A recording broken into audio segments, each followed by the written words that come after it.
नमस्कार जी, मैं Gunjan Kumar sky news India से। नमस्कार जी।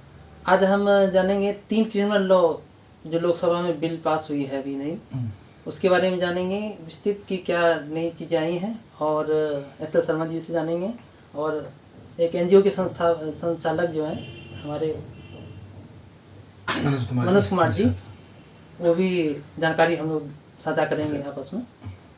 नमस्कार गुंजन जी।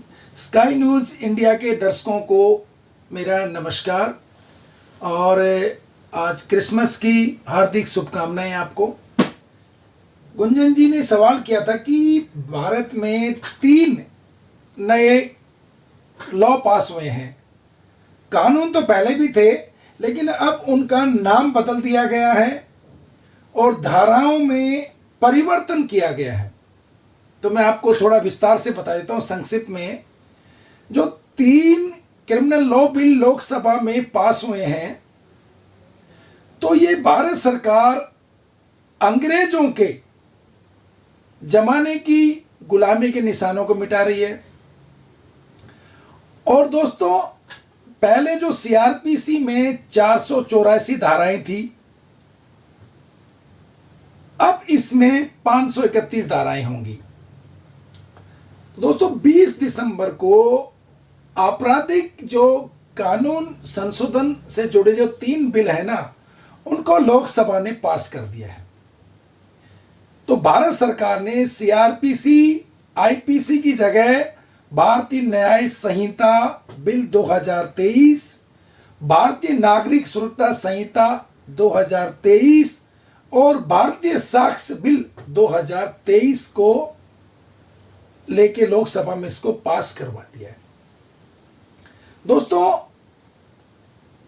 ये जो बिल है, इनके बारे में माननीय गृह मंत्री अमित शाह जी ने कहा था कि आपराधिक न्याय प्रणाली से संबंधित जो 3 नए विधेयक हैं, उन पे उन्होंने चर्चा पे जवाब देते कहा था, नए बिल, नए कानून व्यक्तियों की स्वतंत्रता, मानव के अधिकार और सबके साथ सम्मान व्यवहार करने के 3 सिद्धांतों के आधार पर बनाए गए हैं।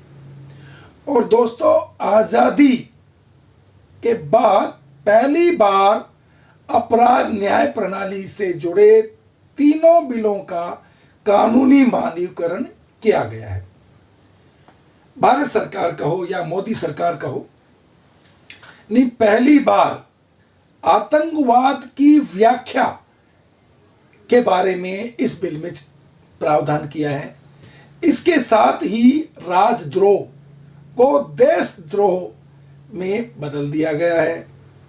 नए कानूनों में महिलाओं और बच्चों को प्रभावित करने वाले कानूनों को प्राथमिकता रखी गई है। और इसके बाद मानव अधिकारों से जुड़े और कानून और देश की सुरक्षा से संबंधित कानून को प्राथमिकता दी गई है। माननीय गृह मंत्री जी ने कहा, मॉब लिंचिंग एक घृणित अपराध है और नए कानून में इस अपराध की सजा में फांसी का प्रावधान है। उन्होंने कहा कि तीनों विधेयकों को गहनता से पढ़े और इन्हें बनाने से पहले 158 परामर्श मीटिंग सीनी सत्रों में भाग लिया गया है। दोस्तों, पहले रेप की धारा 375, 376 थी। अब जहां अपराधों की बात शुरू होगी, उसमें धारा 63, धारा 69 में रेप को रखा गया है।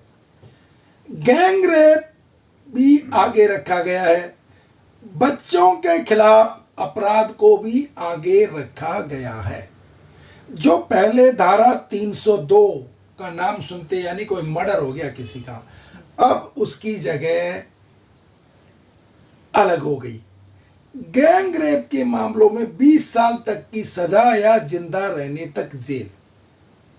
दोस्तों, जो कानून अंग्रेजों के द्वारा बनाए हुए कानून में राजद्रोह कानून, जिसके तहत तिलक महाराज, महात्मा गांधी, सरदार वल्लभ भाई पटेल जैसे स्वतंत्रता सेनानी हमारे नायक सालों साल जेल में रखे गए थे राजद्रोह कानून में।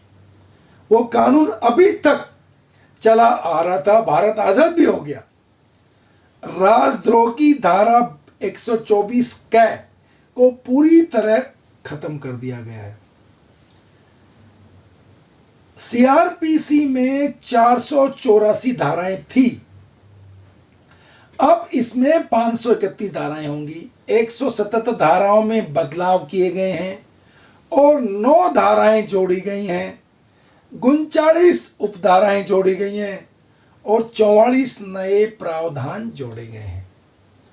दोस्तों, भारतीय न्याय संहिता, भारतीय नागरिक सुरक्षा संहिता और भारतीय साक्ष्य विधेयक अगस्त में लोकसभा में पेश किए थे। ये क्रमशः आपराधिक प्रक्रिया संहिता अधिनियम 1898, भारतीय दंड संहिता अधिनियम 1860 और भारतीय साक्ष्य अधिनियम 1872 की जगह लाए गए हैं। दोस्तों, भारतीय न्याय द्वितीय संहिता 2023, भारतीय न्याय सुरक्षा 2023, इन बिलों में जो बातें सरकार ने की हैं, हमारे लिए लेके आए हैं, तो ये जो बिल हैं ये हमारे लिए फायदे के बिल हैं। अब इनको लोकसभा में पास कर दिया गया है, राज्यसभा ने पास कर दिया है। अब ये माननीय महामहिम राष्ट्रपति जी के पास जाएंगे। जिस दिन उनके सिग्नेचर हो गए, समझ लो उसी दिन से ये कानून लागू होगा।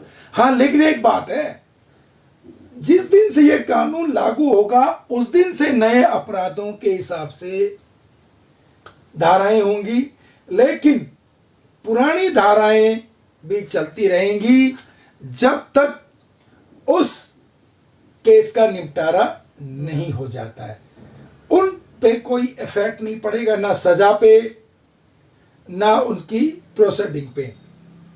तो दोस्तों, मैं एज ए अधिवक्ता के तौर पे यही कहना चाहूँगा आपके दर्शकों को कि भारत सरकार ने ये बहुत ही अच्छा बिल लेके आई है और भारत सरकार बहुत अच्छा काम कर रही है। और गुंजन जी, अगर कभी भी कानून से संबंधित मैं आपके चैनल को जानकारी उपलब्ध कराता रहूँगा। और दर्शकों को अगेन मेरी तरफ से नमस्कार। थैंक यू, धन्यवाद जी, बहुत सारी जानकारी मिली हम लोगों को। धन्यवाद sir, thank you sir, thank you.